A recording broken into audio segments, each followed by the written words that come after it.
আসসালামু আলাইকুম রহমতুল্লাহ। আজকে আমাদের খামারের একটি গাভী বাচ্চা প্রসব করছে। গাভীটি দ্বিতীয়বারের মতো বাচ্চা দিয়েছে। গাভীটিতে আমরা ইউএস থেকে আনা বুলের বীজ প্রয়োগ করেছিলাম। মাশাআল্লাহ, গাভীটি বকনা বাচ্চা দিয়েছে একটু আগে। তাই গাভীটিকে আমরা প্রথমে ক্যালসিয়াম লিকুইডটা দিয়ে দিলাম, যাতে করে গাভীটির দুর্বলতা কাটিয়ে উঠতে পারে। পরে আমরা যত তাড়াতাড়ি সম্ভব গাভীটি দুধ দহন করে নিই। দুধ দহন করে যত তাড়াতাড়ি সম্ভব বাছুরটাকে দুধ খাইয়ে দেয়, যাতে করে বাছুরটাও তাড়াতাড়ি শক্তি পেয়ে দাঁড়াইতে পারে।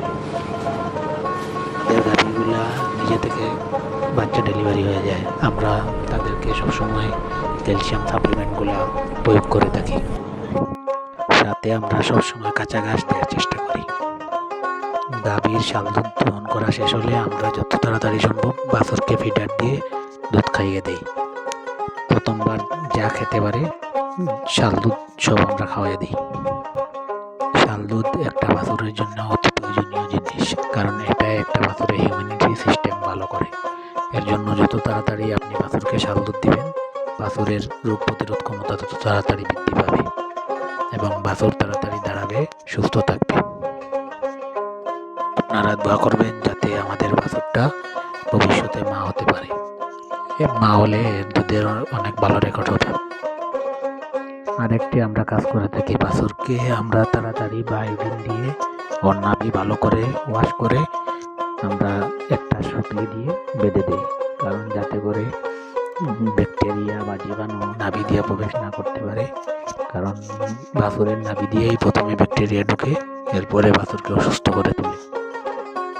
কারণ একটি বাছুর হচ্ছে একটি খামারের ভবিষ্যৎ।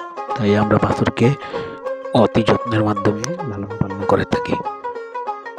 এরপরে আমরা চেষ্টা করি বাছুরগুলোকে যাতে করে শুকনার মধ্যে রাখা যায়, কারণ ভিজার মধ্যে পানির মধ্যে রাখলে বাছুরের লোম পড়ে যায়। তাই আমরা চেষ্টা করি বাছুরকে সবসময় শুকনা জায়গায় রাখার জন্য।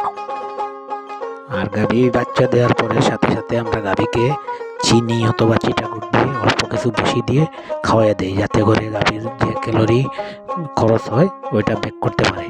এরপর পর্যাপ্ত কাঁচা ঘাস দিই গাভীকে, যাতে করে গাভী তার চাউলটা ওই যে কাঁচরা যেটা ময়লা থাকে ওটা যাতে তাড়াতাড়ি ফলাইয়া দেয়। বাছুরকে আমরা শুকনো জায়গায় একটা পাটের বস্তাতে শুকনো ভালোভাবে রেখে দিই। আপনারা সবাই দোয়া করবেন যাতে আল্লাহ আমাদের ফার্মের মধ্যে বরকত দান করেন। আসসালামু আলাইকুম রহমতুল্লাহ।